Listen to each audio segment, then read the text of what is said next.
মমতা ব্যানার্জির দীঘায় জগন্নাথ মন্দির উদ্বোধন নিয়ে রীতিমতো কটাক্ষ করার জন্য বিজেপি শুরু থেকেই ময়দানে ছিল।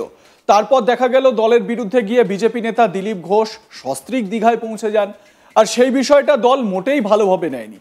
সুকান্ত মজুমদার জানিয়ে দিয়েছেন দিলীপ ঘোষ যাবেন কি যাবেন না সেটা তার ব্যক্তিগত ব্যাপার, কিন্তু দল বিষয়টাকে অনুমোদন দেয়নি।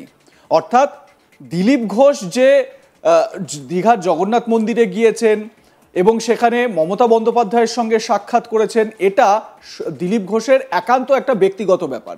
আগে আপনাদের এই দিলীপ ঘোষের সঙ্গে মমতা বন্দ্যোপাধ্যায়ের যে সৌজন্য সাক্ষাৎ দীঘার জগন্নাথ মন্দিরে একবার দেখাই আপনাদের, তারপর আসছি বিভিন্ন আলোচনায়। দেখুন, এই হচ্ছে সেই সময় যখন দিলীপ ঘোষ দীঘার জগন্নাথ মন্দির দর্শন করতে যান। মমতা বন্দ্যোপাধ্যায় তাকে ডাকেন পরবর্তী সময় এবং তার সঙ্গে বেশ কিছুক্ষণ গল্পগুজব হয়। প্রথমে দিলীপ ঘোষকে স্বাগত জানান অরূপ বিশ্বাস, কুণাল ঘোষরা, তারপর মমতা ব্যানার্জিকে সেই খবর দেন। মমতা ব্যানার্জি তারপরে এসে দিলীপবাবুর সঙ্গে কথা বলেন। রিঙ্কু মজুমদার, দিলীপ ঘোষের স্ত্রী, তিনিও উপস্থিত ছিলেন। বেশ কিছুক্ষণ কথা হয়। দেখুন সেই মুহূর্তের ছবি।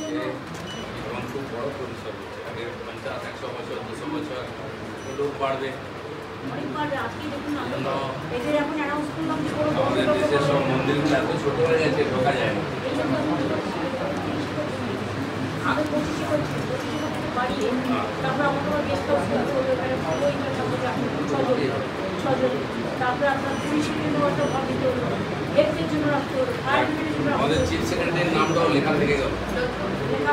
এই যে বড় কাজটা আমার হাত দিয়ে হলো কিনা, উনি আমাদের নিমন্ত্রণ করেছেন ভগবানের কাছে। আর এই যে সৌজন্য সাক্ষাৎ, জগন্নাথ দর্শন এবং মমতা বন্দ্যোপাধ্যায়ের সঙ্গে কথা বলা, সৌজন্য সাক্ষাৎ, মানে এক প্রকার রদ দেখা কলা বেচা দুটোই হলো। এই বিষয়টিকে রাজ্য বিজেপি এটাকে একান্ত ব্যক্তিগত বিষয় বলে দেখছেন। দল এটা কোনোভাবেই অনুমোদন দেয় না। বলছেন কে? বলছেন বিজেপি সভাপতি, রাজ্য বিজেপি সভাপতি সুকান্ত মজুমদার। শোনাবো তার বক্তব্য। দেখুন, দিলীপ দা যাবেন কি না তার ব্যক্তিগত ব্যাপার। তিনি যাবেন কি যাবেন না, ওনাকে ব্যক্তিগতভাবে আমন্ত্রণ করা হয়েছে। পার্টি এন্ডোর্স করে না এটাকে।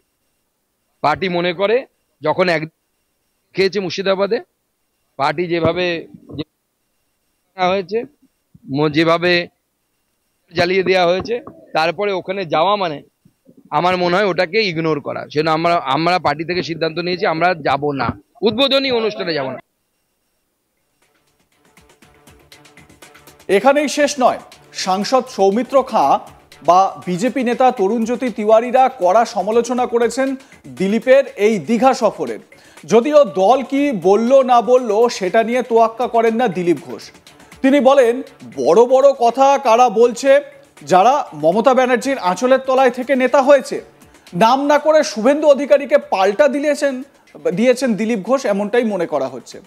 তার কথায় থেকে জন্য বড় বড় কথা বলছেন, তারা কি ত্যাগ করেছেন? বিজেপিতে কামাতে এসেছেন। 21-এর পর থেকে বিজেপি নামছে, মানে নিম্নমুখী। কি বলেছেন দিলীপ ঘোষ শোনাবো। সকাল সকাল তার সাংবাদিক বৈঠক। ঘটনাকে নিয়ে বহু রকম তর্ক বিতর্ক শুরু হয়ে গেছে। ভগবানকে তর্কের উপরেই রাখা উচিত, কিন্তু অভ্যাসবশত অনেকে বিতর্ক শুরু করেছেন। এবং মজার ব্যাপার, আমি কেন ভগবানের কাছে এসেছি তাতে অনেকের কষ্ট হয়েছে। আমি ছোটবেলা থেকে ভগবানের মন্দিরে যাই, আমি দেখি না কে মন্দির তৈরি করেছে, আমি ভগবানকেই দেখি। আর এটা আমরা জানি যে মন্দির যেই তৈরি করুক ভগবান সবার হয়। কালীঘাটের মন্দির তৈরি করেছে কেউ জানে না, বা তারকেশ্বরের মন্দির কে তৈরি করেছে আমরা জানি না, কিন্তু ভগবানকে দর্শন করতে যাই তখন ভুলে যায়। রাম মন্দির কে তৈরি করেছে সেটাও লোকে ভুলে যাবে, কিন্তু রামকে মনে রাখবে। আমি এসেছি। পশ্চিমবাংলায় সবকিছু তো রাজনীতি হয়েওছে, কিন্তু আমার খুব মজা লাগছে, আমার পার্টির কিছু লোক খুব কষ্ট পেয়েছেন। যে পার্টির কর্মীরা কষ্ট পেয়েছেন, হতাশায় ভুগছেন কেউ কিনা, আমি বলছি বিজেপি করতে গেলে হতাশায় ভুগবেন না, চোখের জল ফেলবেন না। কারণ আমরা পার্টি দাঁড় করিয়েছি রক্ত দিয়ে আর ঘাম দিয়ে। যেন বিজেপির কর্মীরা পেছনে তাকায় না, ভয় পায় না, সন্দেহ করে না। যতদিন আমার মনের মধ্যে, আমাদের কর্মীদের মধ্যে সন্দেহ ছিল না, বিভেদ ছিল না, পার্টি এগিয়েছে। যেদিন থেকে এই ধরনের অপসংস্কৃতি ঢুকেছে তখন থেকে পার্টি পিছোচ্ছে। দিলীপ ঘোষ 42 বছর ধরে ঘরবাড়ি ছেড়ে সমাজের কাজ করছে, 10 বছর রাজনীতি করছে। দিলীপ ঘোষের দিকে আঙুল তোলার হিম্মত কারণে, না পক্ষে না বিপক্ষে, যে কোনো ধরনের আমি চ্যালেঞ্জ করছি। যাদেরকে আমি নিয়ে এসে নেতা বানিয়েছি, যারা বিজেপি দেশে করে খাচ্ছে, তাদেরই বেশি পেট ব্যথা হচ্ছে। যাদেরকে আমি নিয়ে এসে নেতা করেছি, তারা খুব চিন্তিত ভবিষ্যৎ নিয়ে। পার্টির উপরে ভরসা রাখুন, চিন্তা করার কোনো দরকার নেই। আর দিলীপ ঘোষ পার্টি ছাড়বে কিনা, কোথায় যাবে, অনেকে দুশ্চিন্তাগ্রস্ত, অনেকে আনন্দিত। দুশ্চিন্তা করার দরকার নেই, আনন্দিত হওয়ার দরকার নেই। দিলীপ ঘোষ দরকার হলে রাজনীতি ছাড়বে, কিন্তু পার্টি ছাড়বে না, বিজেপি ছাড়বে না, এটা পরিষ্কার বলে দিচ্ছি। কিছু লোক হয়তো চাইছেন আমি পার্টি ছাড়লে জায়গাটা খালি হবে, সুবিধা হবে। সেটা হওয়ার চান্স নেই, কারণ আমাদের কাছে মিশন পশ্চিমবাংলায় যতদিন না রাজনৈতিক পরিবর্তন হচ্ছে, লড়াই চলবে। আর যে আমার লক্ষ লক্ষ সাথী 10 বছর ধরে আমার সঙ্গে লড়াই করেছেন, দিয়েছেন, প্রাণ দিয়েছেন, পরিবারকে রাস্তায় বসিয়ে দিয়েছেন, সেটাই আমাদের কাছে প্রেরণা। কেউ বলছে 57 জন শহীদ হয়েছে, তারা ভাবছেন যে 21 সালে বোধহয় বিজেপি তৈরি হয়েছে। তা হয়নি, 257 জন শহীদ হয়েছে, রাজনৈতিক শহীদ। সেই শহীদ ভুলিনি, কারণ আমার সময় তারা প্রাণ দিয়েছেন। তার ফলে 77 সিট জিতেছিলাম। আজকে 1 ডজন এমএলএ আমাদের ছেড়ে চলে গেছে, এমপি চলে যাচ্ছে, পঞ্চায়েত, জেলা পরিষদ, সমিতি চলে যাচ্ছে। কিন্তু আমি বলছি, আমাদের বিচারধারা, আমাদের রাস্তা ঠিক আছে, ঘাবড়াবেন না, ভয় পাবেন না। বিজেপি ভয় পায় না বলে ভারতবর্ষে পরিবর্তন করতে পেরেছে।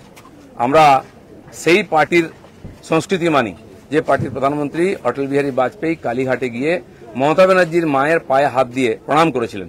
আমরা সেই সংস্কৃতির লোক। যারা 21 সালে এসছে, 20 সালে বিজেপিতে এসছে না, তারা বিজেপি বুঝতে পারবে না। কেউ কেউ আরএসএস দেখাচ্ছে, কেউ কেউ হিন্দুত্ব বোঝাচ্ছে।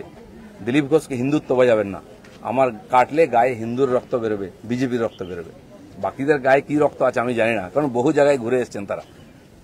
কে বড় বড় কথা কারা বলছে? যারা মমতা ব্যানার্জি আঁচলের তলায় থেকে নেতা হয়েছে। আরো বড় বড় কথা বলছে, অনেকে চরিত্রের কথা বলছে, যারা কালীঘাটের উচ্ছিষ্ট খেয়ে জীবন কাটিয়েছে, আজকে বিজেপির উচ্ছিষ্ট খেয়ে বেঁচে আছে। তারা দিলীপ ঘোষকে ক্যারেক্টার সার্টিফিকেট দিচ্ছে। যারা 4টে বিয়ে করে, 14টা গার্লফ্রেন্ড রাখে, রাত্রের জীবন একরকম, দিনের জীবন একরকম, তারা দিলীপ ঘোষকে ত্যাগী ভোগী বলছে। রাস্তায় দাঁড়িয়ে বলো, লোকে কি বলবে? দিলীপ ঘোষ আজকেও রাস্তায় দাঁড়িয়ে আছে, কালো দাঁড়িয়েছিল, আগামী দিনেও থাকবে। মানুষ জানে দিলীপ ঘোষ কি করেছে, দিলীপ ঘোষ কি। আমার মন আর মুখ এক। আমি পর্দার আড়ালে কথা বলি না, কোন নেতার সঙ্গে বন্ধ ঘরে মিশি না, আমি সে যেই নেতা হোক। আমি চৌরাস্তায় দাঁড়িয়ে কথা বলি, ক্যামেরার সামনে কথা বলি। এটা দিলীপ ঘোষ। তাতে যদি কারো কষ্ট, আমার কিছু করার নেই। দিলীপ ঘোষের মিশন ঠিক আছে, দিলীপ ঘোষ পাল্টাবে না, তার নীতি পাল্টাবে না। দিলীপ ঘোষ বাংলায় পাল্টাতে এসছে, অর্ধেকটা হয়ে গেছে। যারা কোনোদিন পার্টির জন্য কন্ট্রিবিউশন করেননি, তারা বুঝবেন না বিজেপি কি, দিলীপ ঘোষ কি। সেই জন্য কষ্ট পাওয়ার কোনো কারণ নেই। দিলীপ ঘোষ আছে, দিলীপ ঘোষ থাকবে যতদিন পার্টির প্রয়োজন হবে। যে কর্মীরা আবেগে ভাসছেন, আবেগে ভাসার সময় নয়। যদি সত্যি সংকট আছে, লড়াই করুন। আর বিজেপির কর্মীদের উপর আক্রমণ, হিন্দুর উপর আক্রমণ ভারতবর্ষে প্রথমবার হয়েছে। আজ যারা বড় কথা বলছেন, তারা হিন্দুর জন্য কতটা লড়াই করেছেন, কি ত্যাগ করেছেন? 4 পয়সার ত্যাগ নেই, বিজেপিতে কামাতে এসছেন। নিজস্ব ঢঙে চাঁচাছোলা আক্রমণ দিলীপ ঘোষের। আপনাদের মতামত কি জানাতে থাকুন, দেখতে থাকুন আজ তাক বাংলা। সাবস্ক্রাইব করুন আমাদের ইউটিউব চ্যানেলটি, বেল আইকন প্রেস করুন নোটিফিকেশন পেতে।